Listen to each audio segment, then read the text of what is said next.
익산 일빛교회 장권능 목사입니다. 익산 일빛교회 장권능 목사님 주일 나 재배 말씀 사도행전 9장 1절에서 9절 사울이 바울되는 은혜. 하나님의 은혜로 분주한 5월 행복한 가정의 달을 잘 믿음으로 승리하시고 나라와 민족을 위해서 뜨겁게 기도하며 또 하나님 나라를 확장하기 위해서 애쓰고 힘쓰며 주님 앞에 더 가까이 나가기를 사모하는 믿음을 가지고 오늘도 주님 앞에 나와 신령과 진정으로 예배하는 우리 성도님들 한 분 한 분에게 하나님께서 예배하신 특별한 은혜와 또 하나님의 섭리를 뜨겁게 경험하는 주인공들이 다 되시기를 주의 이름으로 축복합니다. 서울에 가면 유명한 대학이 몇 개가 있습니다. 그 중에서 기독교 사학재단인 연세대학교라는 대학이 있습니다. 그 대학교 도서관 앞에 한 사람의 동상이 세워져 있습니다. 거기에는 연세대학교 초대 총장을 지낸 백낙준 박사님의 동상입니다. 이 아버지는 이름이 백사경 씨라고 하는 아버지인데요. 평북 북한 정주 출신입니다. 그런데 이 아버지는 시각장애인입니다. 눈이 보이지 않습니다. 그러다 보니까 뭘 먹고 살까 하는데 그래도 특별하신 하나님의 은혜는 아니고요. 특별하신 은혜로 점을 잘 칠 수 있는 박수무당이 됩니다. 그래서 사람들에게 소문이 나가지고 미래를 맞춰주고 점을 잘 봐줍니다. 그래서 돈을 많이 모았습니다. 물론 당연히 부인도 있고 자녀들도 있습니다. 그 자녀 중에 한 명이 누구라고요? 백낙준이라고 하는 박사님이십니다. 한국교회사에 아주 한 획을 그을 수 있는 유명한 분입니다. 나는 모르더라도 그런 분은 있습니다. 어쨌든 그런데 어느 날 이렇게 잘 나가는데 이제 돈도 있고 이렇게 잘 나가니까는 부인을 등한시하고 자식들을 내팽개치고 옛날에는 그런 적이 있었어요. 하여튼 다른 부인을 얻어가지고 이게 딴 살림을 차려서 아주 허랑방탕하게 살아갑니다. 그런데도 신기하게 점괘는 잘 맞추는 겁니다. 그러다 보니까 사람들이 더 많이 몰려옵니다. 그때 이웃 동네에 사는 전도사님이 이렇게 지나가다가 이 사람이 막 구다는 모습을 보고 찾아가서 소리를 칩니다. 뭐라고 소리를 치냐면 당신의 영혼과 후손들의 장래를 생각해서 점치는 일을 청산하고 예수를 믿으시오, 이렇게 막 위치듯이 그냥 대화가 아니라 협박식으로 당신 자식들 잘못되게 하지 말고 당신도 죽어서 지옥 가지 말고 어쩌든 예수 믿으라고. 이 사람이 받아들일까요? 안 받아들일까요? 당연히 안 받아들입니다. 화를 내면서 야단을 칩니다. 그런데 전도자가 지지 않고 또 이렇게 얘기합니다. 당신이 계속 이렇게 살면 죽어서 지옥 갈 뿐만 아니라 자식들도 망할 것입니다. 문제는 그렇게 해서 끝났습니다. 집에 갔습니다.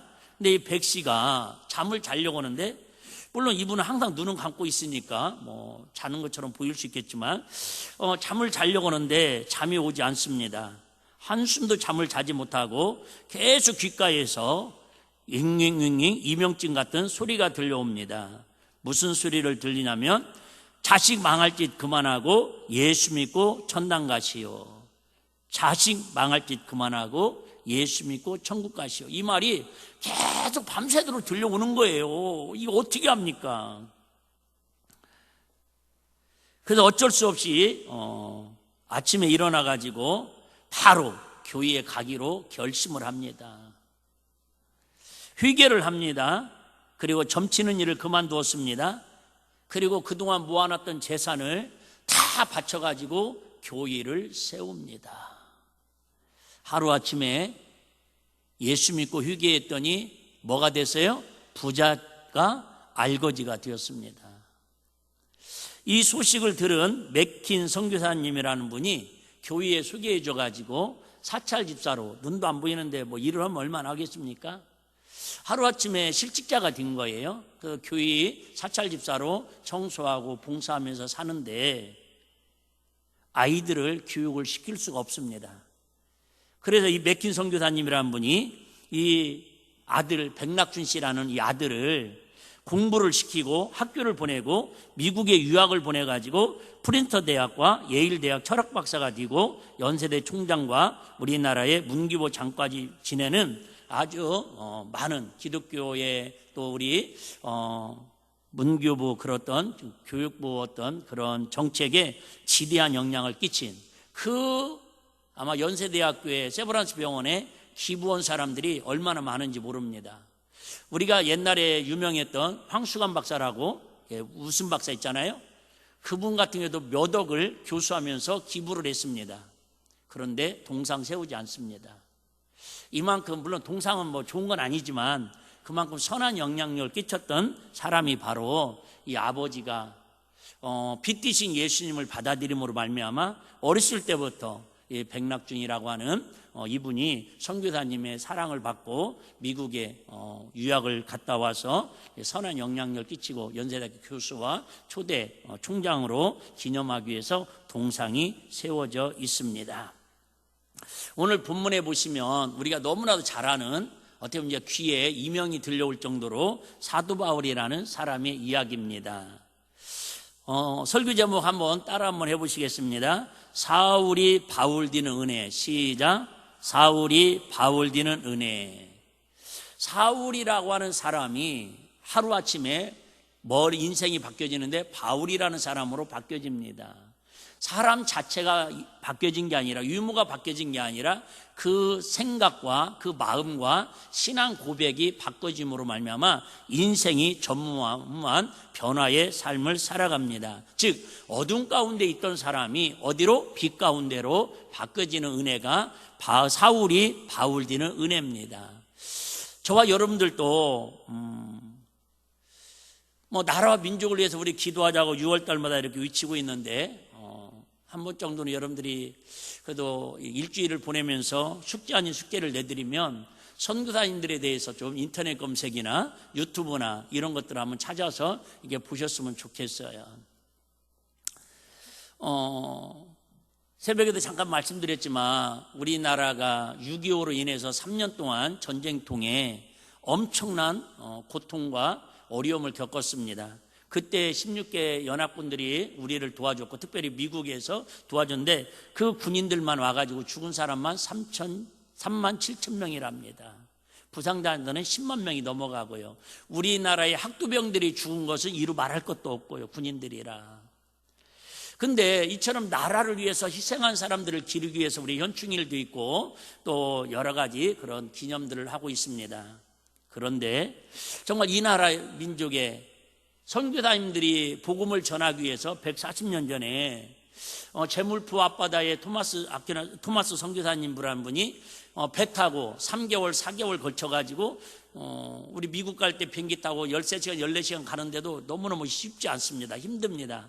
그런데 세상에 조던 땅이 어딘지도 모르는 그 땅을 하나님의 은혜를 받았다고 하나님이 저곳에 가서 복음을 전하는 그 소식을 듣고 사명을 받고 배 타고 갈아타고 일본으로 와서 태평양을 건너가지고 3개월 4개월 지나서 결국은 제물포에서 한국 땅을 밟아보지도 못하고 흥성대원군의 세국정책에 의해서 목배임을 당했던 그 수많은 선교사님들의 피 흘림을 통해서 바로 그들의 죽음이 변하여 저와 여러분들이 세워진 교회와 또 수많은 선교사님들의 수많은 민족의 어떤 신앙의 선배들을 통해서 이 자리에 우리가 이렇게 안전하게 행복하게 나라가 아무리 혼돈스럽다고 하지만 그래도 여러분 이처럼 여러분 살기 좋은 나라가 어디 있어요? 할렐루야.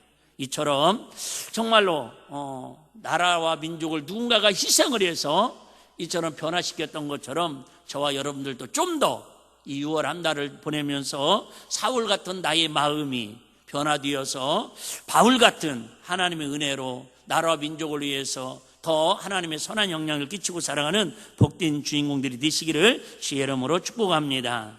이 사도행전 7장에서 시작된 초대교회의 핍박이 시작되었습니다.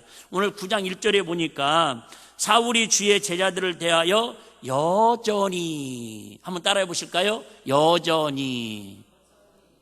여전이라는 건 뭐예요? 과거에도 그랬고 현재에도 그랬고 이 상태로 보면 100% 미래에도 이 상태로 갈 거라는 거예요. 뭐 하는 일에? 교회를 핍박하고 예수 믿는 사람을 잡아 죽이고 감옥에 가두는 일에, 즉 어두운 가운데 속한 삶을 사는 일에, 백낙준 씨 그 아버지 백사경 씨가 그 전도자의 말씀을 통해서, 전도를 통해서 빛이신 예수님을 만나기 전까지는 여전히 점을 봐야 하고, 여전히 가정을 무시하고, 여전히 어두움에 사로잡혀서 살아야 하는데, 그 전도자가 전한 빛의 예수님을 만나고 나서 그의 점쟁이가 변화되어서 결국 하나님의 빛의 사자로 살아가는 주인공이 되더라, 그 말입니다. 할렐루야. 그래서 인생의 누군가는 전환점이 필요하다라는 거예요. 전환점. 그 전환점을 다른 말로 말하면 한번 따라해 보시고요. 한번 따라해 보실래요? 돌발 상황. 전환점을 돌발 상황. 여러분, 우리 인생을 살다 보면 어떤 일이 생긴다고요? 돌발 상황이 생깁니다. 어제처럼 밥 먹고, 어제처럼 차 타고, 어제처럼 뭐 직장 가고, 어제처럼 여전히 그냥 평안한 삶을 살고 싶은데, 사람이 살다 보면 꼭 그러지만 않더라는 거예요. 돌발 상황이 생깁니다. 근데 그 돌발 상황을 통해서 어떤 사람은 어둠에서 빛으로 변화되는 삶이 있고, 어떤 사람은 돌발 상황을 통해서 전환을 하는데 도리어 빛 가운데서 어두운 가운데로 나락으로 빠지는 사람들도 있더라는 것이죠. 자, 예를 들면 세상적인 기준으로는 저희가 한 번씩 청송교도도 가서 유료예배도 드리고 간식도 섬기고 그러는데, 그들을 보면은 쉽게 말하면 그들은 지금 어디에 있는 거예요? 어둠 가운데 있는 거예요. 몸이, 삶이. 근데 그들은 어디에 있었는데요? 빛 가운데 있었는데 어떤 돌발적인 인생을 만났단 말이에요. 때로는 뭐 분노가 일어나고, 때로는 뭐 여자친구하고 사귀다가 헤어지고, 때로는 뭐 재산 문제로 다투고, 여러 가지 문제가, 돌발 상황이 생겼을 거라는 거죠. 근데 그 돌발 상황에서 빛 가운데 행했으면은 참고 인내하고, 그래 이 또한 지나가리라 그랬으면 그냥 지금도 빛 가운데 있을 텐데, 그 순간을 참지 못하고 결국은 분노를 표출해 가지고 평생 돌이킬 수 없는 어둠 가운데 사는 사람들이, 후회하며 있는 사람들이 종종 있더라, 그 말입니다. 저와 여러분들은 인생을 살면서 돌발 상황을 안 만나면 좋겠지만, 내 의지하고 상관없이 영적인 돌발 상황, 여러분 때로는 여러분 물질적인 돌발 상황, 특별히 뭐예요? 건강의 돌발 상황, 여러 가지 가정에 돌발 상황이 생길 수밖에 없다라는 거예요. 근데 그 돌발 상황을 통해서 오늘 바울처럼, 또 좀 전에 말씀드린 김사경 씨처럼 정말 그렇게 어둠에서 빛으로 전환점을 갖는, 변화되는 은혜를 주인공이 되어야지. 그 돌발 상황을 만나가지고, 엊그저께 제가 익산 다이롬 신문을 이렇게 아파트에 이렇게 있길래 잠깐 읽었거든요. 익산에 신문 나오는 거 있잖아요. 2달에 한 번 나오는지 한 달에 한 번 나오는지 하여튼 오랜만에 이사 가서는 처음 봤는데요. 거기 보니까 그 시장님이 글을 썼더라고요. 우리 시에서 이런 일이 생겨가지고 너무너무 안타깝고 가슴이 아프다고. 제가 저번에 한번 얘기했을 거예요. 15층 아파트에 올라가가지고 50대 아저씨인가가 떨어져서, 근데 거기에 유서를 썼잖아요. 우리 딸한테 미안하다고. 딸이 한 달 전에, 지난달에 이곳에서 죽은 자리라고. 그래서 집을 찾아가서 봤더니 딸의 시신이 집에 그대로 있는 거예요. 그 뉴스가 나왔었거든요. 그랬더니 그 시장이 그런 이렇게 글을 썼더라고요. 우리 관내에서, 우리 시에서 이게 기초생활자들, 이런 사람들로 생활고로 인해서 이게 비극적인 일이 생겨가지고 너무 가슴이 아파서 시에서 더 그런 일이 생기지 않도록 정책적으로 신경을 쓰겠다라는 그런 글이었습니다. 그래요, 여러분. 누구나 이처럼 살다 보면 돌발적인 상황이 생깁니다. 근데 그 돌발적인 상황이 생겼을 때 어떤 사람은 극단적으로 어두움으로 자기 인생을 내던지는 사람이 있고, 더 어두운 가운데 빠져가는 사람이 있어요. 그걸 갖다 뭐예요? 동굴 속으로 들어간다고 그래요. 그런데 그 돌발 상황을 만났을 때를 기회로 삼고, 도리어 하나님의 은혜를 구해서 정말 빛 가운데 나와가지고 그 아픔과 그 상처와 그 고난을 승화시켜가지고 승리하고 성공했다라고 간증하는 주인공들도 나오더라, 그 말입니다. 저와 여러분들은 할 수만 있으면 6월 한 달을 살아가면서 내가 생각지 않았던 돌발 상황을 만나지 않으면 좋겠지만 혹시라도 돌발 상황이 만나거든 놀라지 마시고 당황하지 마시고 여러분 오늘 우리 이든 학생을 통해서 우리가 찬양하면서 하나님 음성 들려주신 것처럼 우리 그 돌발 상황이 사막길이 될 수도 있고 때로는 육체의 고난의 길이 될 수도 있고 때로는 생각지 않는 어려움의 길이 될 수도 있는데 그 분명한 것은 하나님께서 그 사막길을 광야길을 하나님께서 인도하시면 푸른 추장 쉴만한 물가로 인도하시는 은혜가 있을 줄로 믿습니다. 누구나 다 만날 수 있다라는 거예요. 돌발 상황을. 어쨌든 이 사도 바울이 그래서 사울이 결국은 하여튼 뭐 더 이상 귀가 아플 정도로 많이 들었잖아요. 정말 가문도 좋고요. 젊은이로서 성공한 뭐 하나 부족함이 없는 사람이에요. 신앙적으로도 얼마나 열심인지 하여튼 하나님을 조금이라도 핍박하고 하나님에 대해서 율법을 어기기만 하면 용납을 안 되는 거예요. 지금 우리는 당연히 이해가 되지만 그 당시에는 바리새인 서기관들이 볼 때는요 예수님이 이단인 거야. 심지어 그들은 뭐라고 그랬대요? 이단의 교수라고 예수님을 그렇게 얘기합니다. 이단의 교수, 주인 중에 가장 이단의 앞잡이라는 거예요. 그렇게 문화가 퍼져 있어요. 그러니까 당연히 사도 바울은 지금 자기가 잘못을 하려고 하는 게 아니라 자기로서는 최고로 뭐예요? 잘한 일을 하고 있는 거예요. 그래서 스데반 집사님을 죽이는 일에 앞장섭니다. 우리 한번 볼까요? 사도행전 7장 55절에 58절 제가 읽겠습니다. 스데반이 성령이 충만하여 그래요 여러분. 예수 믿고 은혜 받으면 실업자가 되듯이 성령 충만하면요 잘못하면 단명해서 빨리 순교할 수도 있습니다. 스데반이 성령이 충만해 하늘을 우러러 주목하여 하나님의 영광과 및 예수께서 하나님 우편에 서신 것을 보고 말하되 보라 하늘이 열리고 인자가 하나님 우편에 서신 것을 보노라 한데 저희가 큰 소리를 지르며 귀를 막고 일심으로 그에게 달려들어 같이 한번 읽을까요? 시작. 성 밖에 내치고 돌로 칠세 증인들이 옷을 벗어 사울이라는 청년의 발 앞에 두니라. 여기 나왔던 청년 사울이 바로 오늘 본문에 얘기하는 그 사울입니다. 저는 이 말씀을 보면서 너무너무 궁금한 게 많아서 이 새벽에도 오늘 월상 예배 끝나고 하나님 앞에 막 물어봤어요. 하나님 이 말씀을 내가 어떻게 이해해야 합니까? 스데반 집사님도 젊은 집사님이었거든요. 그런데 세상에 7명의 그 제비뽑기 해가지고 믿음이 좋고 착하고 성령이 충만한 사람, 신실한 사람을 뽑아갖고 스데반 집사님이 당첨됐어요. 아니 안수집사 하고 싶어서 된 게 아니라니까요. 성도들이 투표해서 된 게 아니에요. 그냥 제비뽑기 했는데 하나님이 그 사람을 뽑게 하셨어요.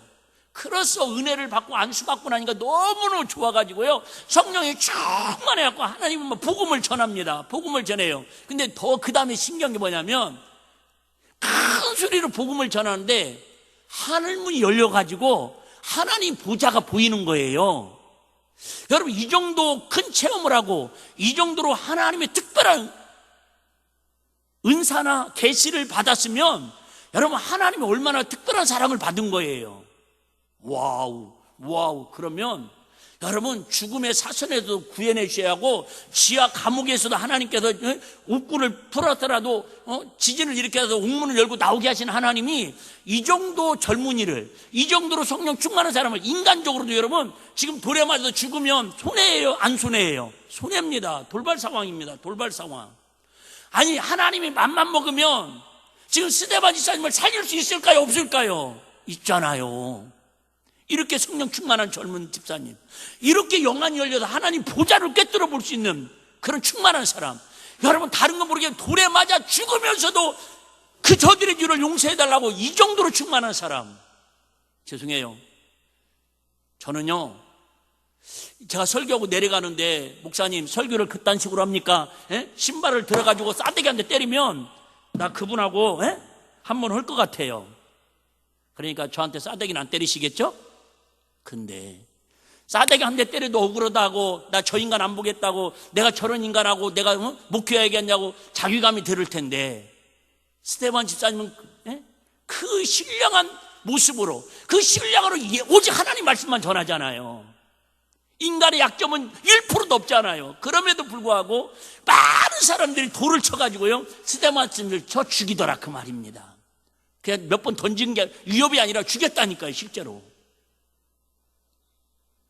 그 앞에 사울이 그 앞에서 가장 주도했다라고 성경은 우리에게 교훈하고 있습니다. 그리고 나서 얼마나 열정이 충만한지 이제는 어디까지 가느냐면 다메섹까지 갑니다. 다메섹이 어디냐면 아브라함이 내부터 고대 도시 이해되죠. 여기 예루살렘에서 다메섹까지는 240km 정도 됩니다. 여기 익산에서 서울 거리보다 좀 멀죠. 지금도 가까운 거리는 아닌데 그 당시로서는 엄청나게 먼 거리입니다. 그런데 모하기 위해서는요, 하나님이 싫어하는, 즉 이단의 귀수들을 잡아 죽이는 일이고 감옥 보내는 일에는 여전히 살기가 등등해서 이 일은 하겠다라는 거예요. 다시 얘기할게요. 율법은 있는데, 지식은 있는데, 감정이 메마른 사람은 그 지식으로 인해서 사람을 죽이는 일에 쓰임받을 수밖에 없다라는 거예요. 지식보다 더 중요한 것은 사람을 사랑하는 감정이 있어야 하는 걸 믿으시기를 바랍니다. 이 사도 바울은 지금 율법은 정확하게 지켜요. 하나님 말씀은 달달달 다 꿰고 있어요. 그런데 뭐가 없어요? 영혼을 사랑하는 하나님이 주시는 마음의 감성이 없어요. 그러니까 막 옳은 일을 하는데 말 살기가 등등하더라 그 말입니다. 여러분, 옳은 일 하면은 얼굴도 뭐 해야 돼요? 평안하고 기뻐해야지요. 혹시 저와 여러분들이 영적으로 자기 스스로 점검해 보면 압니다. 내가 지금 열심히 뭔 주의를 해요. 내가 지금 뭔가 열심히 옳은 일을 한다고 해요. 그런데 그 마음에 평안이 있고 하나님 주시는 기쁨이 있고 하나님께서 주시는 뭔가 사랑하는 마음이 막 샘솟지 못하면은 그 일이 거의 99.9%는 하나님 기뻐하는 일 맞습니다. 할렐루야. 근데 뭔가 막 열심히 해요. 뭔가 막 열심히 막 하고 있는데, 예를 들면 전도를 해요. 하나님 제일 기뻐하는 전도를 해요. 막 성경을 열심히 읽어요. 교회 와서 열심히 봉사를 해, 예를 들면. 그런데도 마음에 분노가 일어나고 살기가 등등하고 그런다면 내가 하는 일은 지금 하나님이 일이라고 하지만 실상은 누구한테? 마귀한테 속고 있는 건 아닌가? 내 스스로 영적 점검할 수 있는 체크리스트가 되지 않냐 그 말입니다. 자, 예를 들면 제가 오늘 이렇게 설교하는 건 하나님 기뻐하는 일일까요? 싫어하는 일일까요? 기뻐하는 일이라고 해. 권사님 감사합니다. 그래, 기뻐하는 일을 나는 믿으니까 하는 거죠. 근데 내가 막 이렇게 설레면서 기쁨으로 우리 성도들에게 하나님의 마음을 전하려고 이렇게 기쁨으로 해야 하는데, 하면서도 막 속에서, 그죠? 때로는 막 입으로 막 분노하고 정죄하고 막 심판하고 그러면 여러분, 내가 지금 일은 하나님 일을 한다고 하지만 실상 뭐예요? 같은 육체지만 누구한테 속고 있는 거예요? 마귀한테 불의의 병기로 쓰임받고 있는 진단이 되지 않냐 그 말입니다. 오늘 본문 사건은 전혀 예상치 않은 일이 생깁니다. 이렇게 예수 믿는 사람을 지금 핍박하고 감옥에 가두고 심지어 잡아가지고 예루살렘까지 끌고 가서 재판하려고 그렇게 가는데 자기 의지하고 전혀 상관없이 돌발 상황이 생겼습니다. 뭐냐면 우리 한번 3절 보겠습니다. 3절.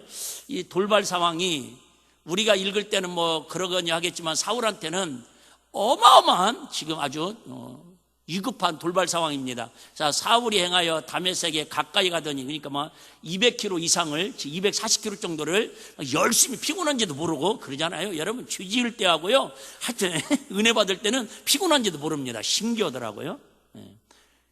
그런데 우리는 죄 지을 때는 여러분 정말 예민해야 하고 은혜 받을 때 피곤하지 않아야 할 줄 믿습니다. 은혜 받는 일이 지루하지 않아야 할 줄 믿습니다. 근데 저부터 시작해서 자꾸 은혜 받을 일에 지루해지더라고. 그러면 이미 내 마음의 돌발 상황이 지금 싹둑 있다라는 걸 진단은 해야 한다 그 말이죠. 자, 사울이 행하여 다메섹에 가까이 가더니 호련히, 이게 돌발 상황이에요, 하늘로서 빛이 저를 둘러 비추는지라. 누구를요? 사울을. 사울이라는 청년을 갑자기 하늘로서 막 빛이 많은 거예요. 지난주인가 저기 경상도 지역에 우박이 한 20분 동안 떨어져 가지고요, 수박, 뭐 사과, 뭐 농작물이 90%가 다 이렇게 돌발 상황. 평생 농사지면서 이런 건 처음 겪는다라는 거예요. 여러분, 사울한테는요 지금 듣도 못했던 방법으로 하나님이 지금 돌발 상황을 일으켰는데, 호련히 하늘로서 빛이 저를 둘러 비치는지라. 4절 좀 볼게요. 5절까지. 땅에 엎드리죠. 얼마나 빛이 강력했는지 그 빛 앞에 위압감이 생겨서 그냥 자기도 모르게 거의 실신 직전으로 그냥 땅에 엎드려지는 거, 이런 거 있잖아요. 막 위압으로. 누가 안 시켰는데도 들음에 소리가 있습니다.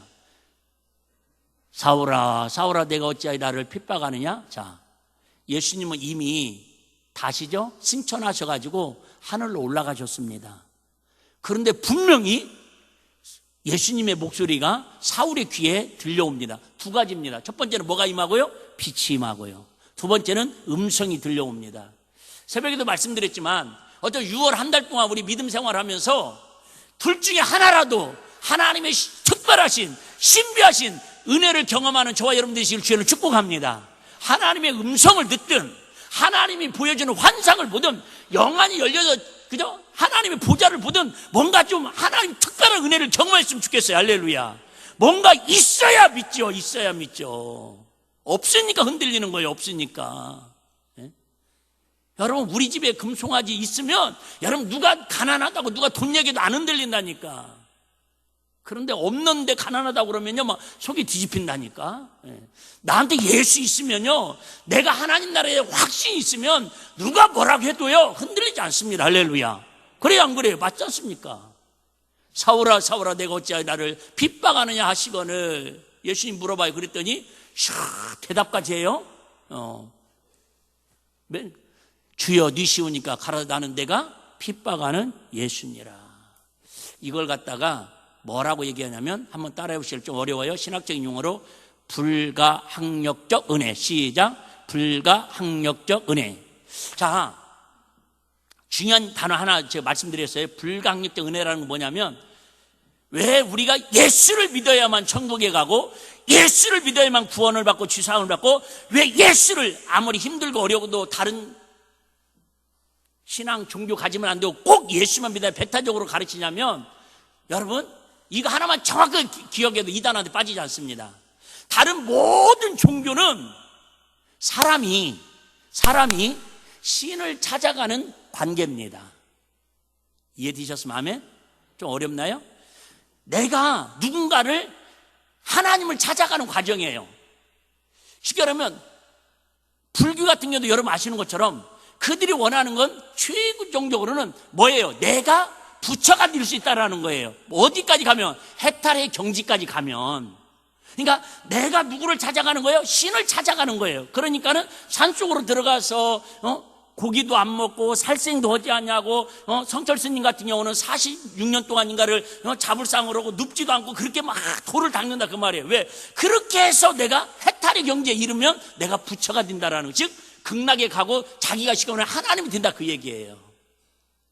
모든 종교는 여러분 다 사람이 신을 찾아가는 과정을 기르는 게 과정을 기르고 한 게 종교입니다. 그런데 우리 기독교는 유일하게 하나님이 죄 있는 저와 여러분을 찾아오신 줄 믿으시기를 바랍니다.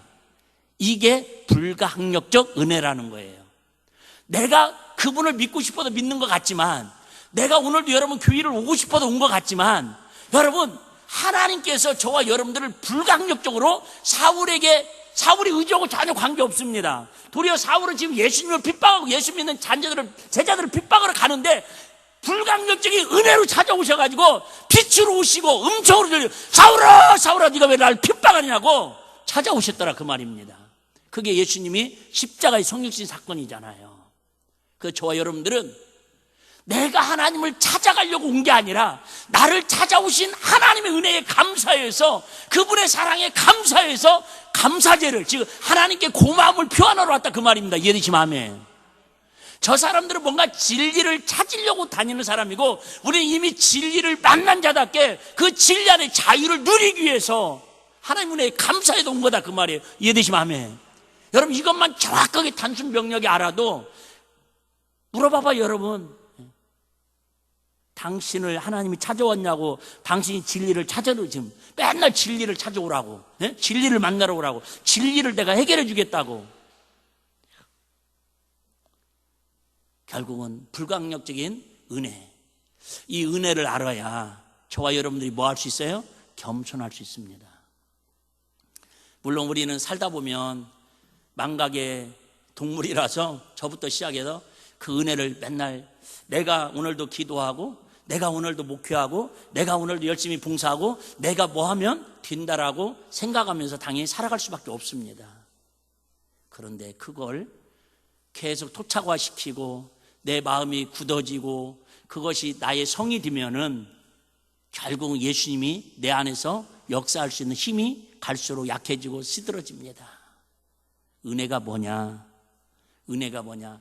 내가 주님을 찾아가는 게 아니라 주님이 오늘도 나를 찾아오셨다고 영접하는 자, 그 이름을 믿는 자들에게는 내가 문 밖에서 문을 두드리느니 문을 열고 저와 여러분들이 예수님이 우리 찾아오시면은 우리는 뭐 하면 돼요? 그냥 마음 열고 그죠? 내 마음의 주인으로 오시옵소서. 나를 주님 그죠? 함께하여 주시옵소서. 나를 주님이 필요한 대로 사용하여 주시옵소서. 이렇게 내 마음과 내 생각과 나의 모든 것을 주님께 주인으로 내어드리는 게 신앙의 고백인 줄로 믿습니다. 우리 다 안다니까요. 사역 열 때 다 그 얘기 하잖아요. 우리 여러분 예수 믿고 구원받을 다 그 얘기 하잖아요. 나는 주인입니다. 예수님께서 내 마음에 들어오셔서 주인 되시고 나는 이제 내가 사는 것이 아니라 내 안에 계신 예수님 뜻대로 살게 하여 주시옵소서. 이게 신앙 고백 아닙니까? 자, 그러면 예수님께서 왜 빛으로 이처럼 돌발 상황에 사도 사울을 찾아오셔서 변화시킵니까? 한마디로 말하면 그 전까지는 다시 얘기할게요. 아무리 옳은 일을 해도 그들은 뭐라고 그래요? 어둠의 자녀라고 얘기합니다. 신기하지요. 자, 예를 들면 도둑들을 여럿이 모여서 우리가 일반적으로 하는 얘기가 뭐라고 그래? 그들이 모여있는 곳을 도둑 소굴이라고 이렇게 표현하죠. 예수님도 그런 말은 쓰셨는데 강도들은 또 뭘로 표현하죠? 강도의 구혈. 또 아이들이 있어도 말이 조심스러운데 예를 들면 이렇게 깍두기 삼촌들 뭔 얘기인지 아시죠? 양범머, 건모.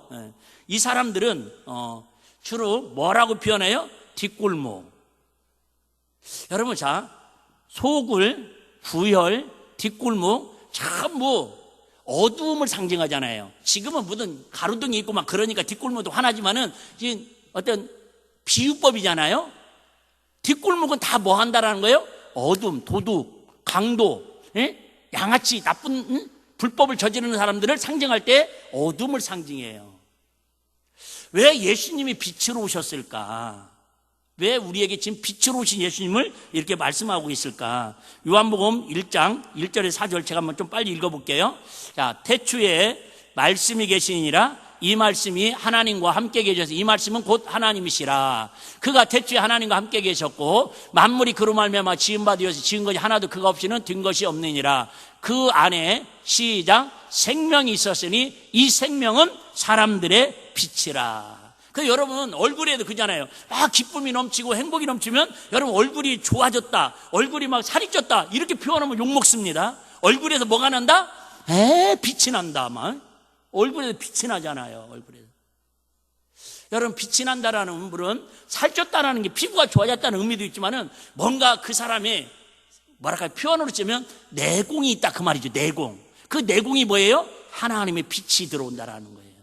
하나님의 빛이 들어오면 신기하게 그 빛이 반사가 돼가지고 우리의 표정을 통해서 우리의 유머를 통해서 우리 언어를 통해서 우리 삶을 통해서 빛으로 드러나는 게 그래서 결국은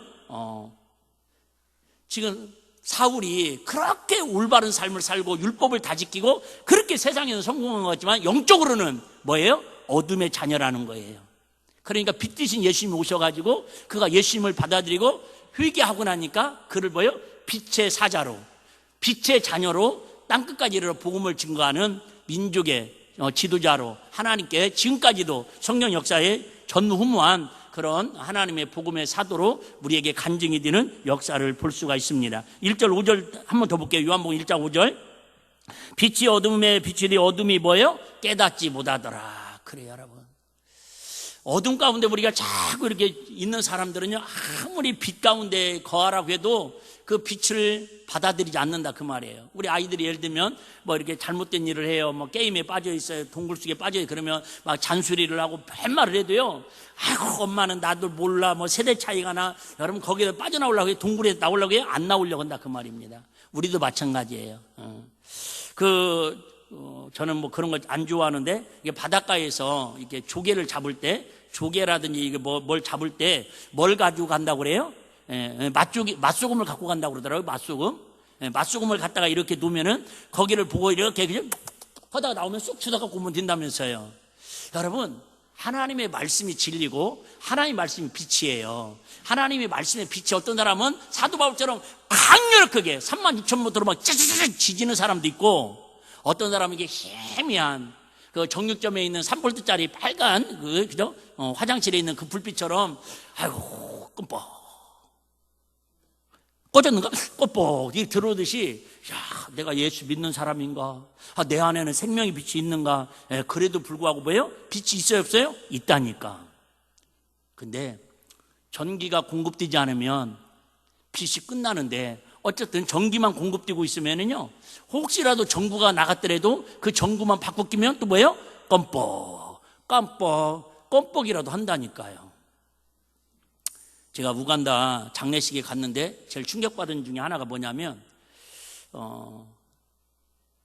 이게 자가 발전을 해가지고 이게 태양력 발전으로 이게 집집마다 그 조그마한 3촉짜리 전기를 해고 배터리로 보내야 하니까요. 그래서 이렇게 나무를 베다가 심어가, 옛날 우리나라도 그랬잖아요. 전주를 막. 근데 그게 아니라 여기는 그냥 일반 통나무 해가지고 그냥 전기선을 가지고 어렵게 집마다 이렇게 움막 같은 집에다가 하나씩 켜줬어요. 그럼 이제 저녁에는 세상에 전기가 없는 동네에 불이 들어오니까 얼마나 좋겠어요. 막 할렐루야하고 막 춤추고 좋아하는데요. 그것도 이제 초저녁에 뭐 이렇게 밥 먹을 때 한 2-3시간 들어오다가 또 전력이 부족하니까 끊겨요. 그러면 감사해야지 않아요? 그래도 평생 전기라는 걸 모르고 살았던 사람들한테 선교사님이 가가지고 그렇게 선교비를 통해서 시설을 해주면, 근데 그 다음날 가면요, 전기가 안 들어온다고 막 하소연한대요. 왜냐고 봤더니 동네 전기선줄이 다 없어졌대요. 어디 갔냐고 그랬더니 갔다 오셨어요? 같이 오셨는가 모르겠네. 전기선을 다 걷어다가 팔아먹는 거야. 그리고 다시 또 해달라고. 그러면 선교사님이 속이 상해 안 상해요? 미치는 거죠. 진짜 미치고 환장하는 거죠. 그럼 뭐라고 하는 줄 알아? 이 사람들이 이렇게 얘기한대요. 당신들은 우리 때문에 한국에서 선교비 후원받아가지고 우리보다도 선교센터 더 잘 겨놓고 냉장고도 있고 잘 먹고 잘 살으니까 이 정도는 좀 우리한테 베풀고 살아야 하는 거 아니냐고. 자, 여러분, 죄송해요. 그래서 나는 선교사를 안 보내시는가 봐. 그걸 현장에 제가 봤다니까요. 그런데도 그 목사님은요, 10번이면 10번 갔다가 또 설치해주고 또 설치해주고, 그래갖고 하여튼 그 선교팀들하고 맨날 그것 때문에 마음에 상처가 된다라는 거예요. 근데요, 결국은 그들이 변화될까요, 안 될까요? 되더라고요. 왜요? 빛이 들어가니까.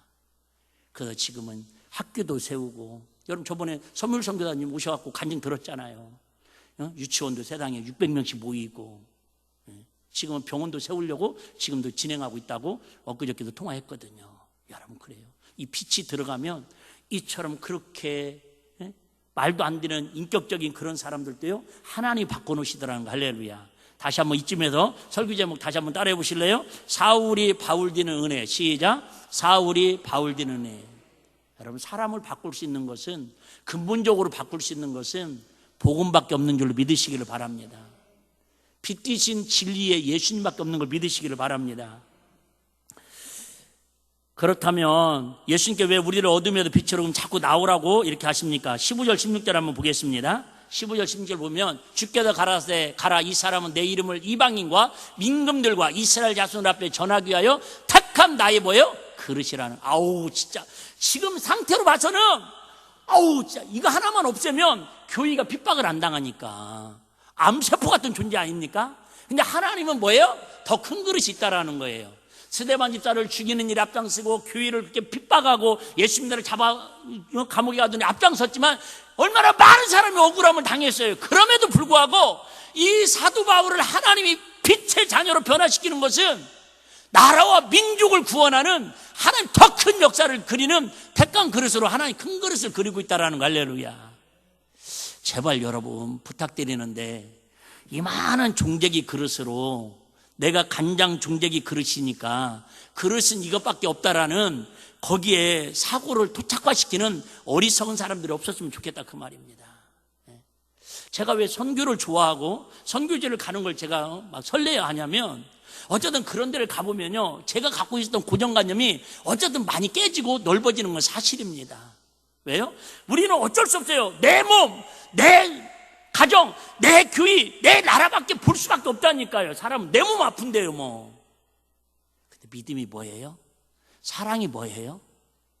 내가 갖고 있는 그 그릇에서 좀 더 하나님이 택한 그릇이 있다라는 거예요. 스데반 집사님이 죽었어요. 얼마나 억울해요. 가족들 같으면 여러분 고발해가고 감옥 보내야 하는 거 맞지 않아요? 그런데도 그 스데반 집사님의 순교가 헛되지 아니하고 스데반 집사님이 하실 일보다 이 사도 바울이 하나님이 택해서 변화시켜갖고 하는 일이 감히 우리가 쉽게 판단할 수 없지만 100배, 1000만 배 더 큰 일을 역사를 이루더라는 거예요. 다시 얘기할게요.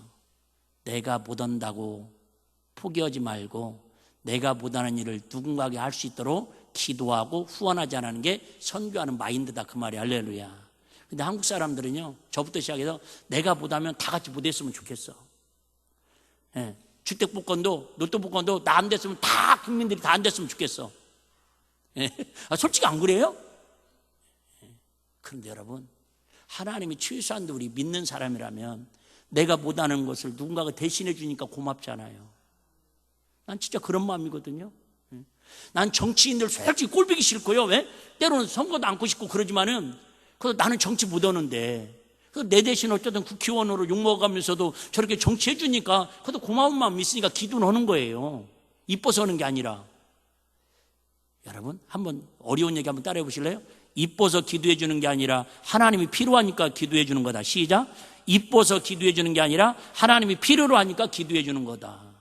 여러분 자녀들이 맨날 이뻐서 여러분 사랑해 주고 용돈 주고 그럽니까? 아니에요. 그냥 자식으로 그냥 존재니까 그냥 그렇게 알면서 그런 거죠 뭐.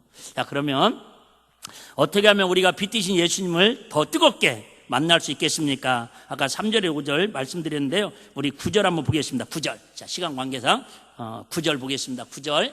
자, 9절 뭐라고 말씀합니까? 시작. 사흘 동안을 보지 못하고 식음을 전폐하니라. 그래요. 빛으로 예수님이 강력하게 사울을 찾아오니까 눈이 안 보였어요. 일시적으로 실명이 됐어요. 그리고 하나님의 음성 듣고 나니까 이제 뭐예요? 자기가 얼마나 추악한 주인이라는 걸 하나님 앞에 깨달은 거예요. 어둠 가운데 행했다라는 걸 하나님 만나니까, 영적으로 하나님 만나니까. 그리고 나서 그 충격이 얼마나 컸던지 며칠 동안은요, 사흘 동안을 보지 못하고 눈도 안 보이고 식음을 뭐예요? 전폐하니라. 한번 생각해 보시봐요. 저는 오늘 새벽에 이 말씀 많이 묵상했는데요, 이 3일 동안 사흘 동안 사도 바울이 무슨 일을 했을까? 성경에는 나오지 않아요. 이렇게 돌발 상황에 예수님을 인격적으로 만나고 변화되고 눈은 안 보이지요. 충격을 받았어요. 사흘 동안이나 식음을 전폐하고 뭐 했을까? 여러 가지 했겠지만 첫째는 자기 인생을 한번 점검해 봤을 것 같아요. 누구보다도 열심당으로 살아왔고요. 누구보다도 젊은 청년으로 열심히 살아왔고요. 성공했고요. 누구보다도 하나님을 최고로 잘 섬겨왔는데 과연 내가 살아온 이 인생길이 하나님 보실 때 어떤 삶이었을까? 즉 빛의 삶이었을까? 어둠의 삶이었을까? 우리 6월을 시작하는 오늘 첫날인데 저와 여러분들이 이제 벌써 우리는 11월 달부터 12월 달부터 우리 교회의 절기를 지키니까 6개월 지냈잖아요. 우리 6개월 동안 주님과 동행하면서 믿음 생활 한다고 얼마나 수고하셨어요? 근데 과연 나는 열심히 한다고 했는데 주님 앞에 빛 가운데 행한 삶이 많은가? 혹시 어둠 가운데서 아직도 허우적거리는 그런 돌발 상황을 이기지 못하고 지쳐있는 모습은 없는가? 한번 고민했으면 좋겠고요. 두 번째, 식음을 전폐하면서 뭐 했을까? 내가 잘못 살은 것을 회개하지 않았을까? 왜 빨리 이런 은혜를 받지 못했을까?